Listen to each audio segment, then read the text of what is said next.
New at 5, we have learned more than one person was burned in a Limestone County house fire. Take a look at these pictures from a Way 31 viewer. An 83-year-old man who lived in the home on Pryor Road was airlifted with serious burns, but he was not the only one burned.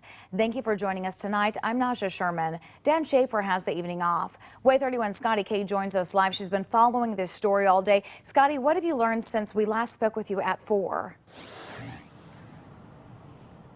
Naja, this Huntsville fire station responded to that blaze on Pryor Road, and that's where they tell me one of their own was burned while trying to help put out the fire that seriously burned the homeowner. According to officials, the fire started around noon today. Family members of the homeowner were at the scene when I got there, and they identified the victim as 83-year-old John Hatch. He was airlifted to the burn center at University of Alabama in Birmingham, but I've since learned he wasn't the only one burned. A Huntsville firefighter had a minor burn on his chin, but he didn't get treated. Instead, he kept working, and now his co-workers are calling him the hero of the day. He didn't want to go on camera, saying the burn is not a big deal, and he and the other firefighters tell me they're just thinking about the man who was airlifted.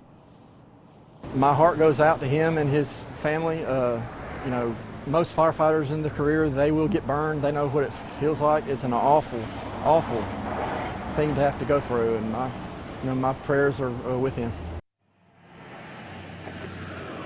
Now, Seegers and Tanner volunteer fire departments also responded to the scene. The Limestone County Sheriff's Office also sent an investigator to the scene to determine whether or not that fire was suspicious.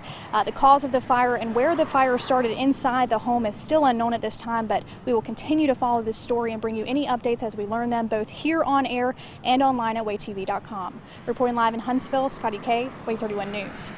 Thank you, Scottie. We will continue to follow this story and update you on the situation as soon as we learn even more details.